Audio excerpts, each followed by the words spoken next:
My wife left me after she got in shape and now wants to get back together. Hello, Reddit eyes plus here. I'm 32, and up until recently, I thought I had the perfect marriage. My wife, 33, and I had been married for 4 years. I was madly in love with her. Like the kind of love where you look at someone and still can't believe they're yours. But then 2022 hit, and everything started to change. She fell into a deep depression, mostly because of her job. I knew that feeling all too well. I'd been there before we got married. What pulled me out of that darkness was the gym. So I suggested it to her. We started going together, and while I couldn't be there as often because of work, I tried.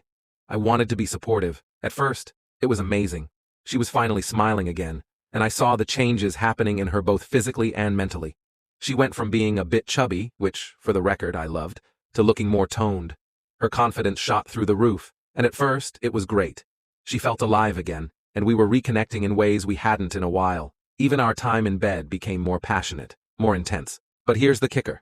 That same confidence slowly started to wreck our marriage. She started going out more, partying with people I didn't even know, and completely stopped helping out around the house. I brushed it off at first, telling myself, she's just enjoying her new sense of self. But then, at a meetup we attended, I saw her flirting with another guy, right in front of me. I brought it up, calmly, hoping we could talk it out, but she shrugged it off, almost like she didn't care. After more of these incidents, I finally sat her down and told her what I'd been seeing.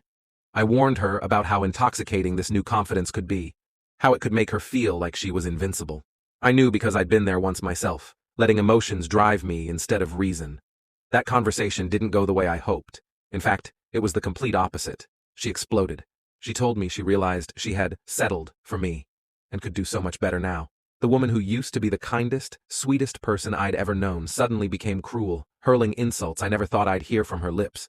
She called me insecure. She tore into me, and I just sat there, stunned, not recognizing the person in front of me. A month later, she filed for divorce. Since then, all communication between us has been through lawyers. There's no real mess to deal with. No kids, no shared house since it's my mom's, similar incomes and savings. The divorce is set to be finalized next month. And that was that. I'd accepted that my marriage had fallen apart, that the woman I loved was gone, until last week. She called me, crying. I could barely recognize her voice. She told me she regretted everything and apologized over and over. But here's the thing. I didn't feel sad or even angry. I just felt disappointed. She hadn't reached out once since she left. Not a single text, not even to tell me where she was staying. Now, out of nowhere, she wanted to fix everything. But I had nothing left to give. I told her there was no going back. I had made my peace with this. But now, she won't stop messaging me. My family thinks I'm making the right call, and her parents, who were as shocked as I was about the divorce, are begging me to reconsider. They've asked me to at least hear her out. But I can't. I won't. I'm not angry anymore. I'm just done. I guess I'm looking for someone to tell me I'm not crazy. Maybe I just needed to vent. Either way, thanks for reading.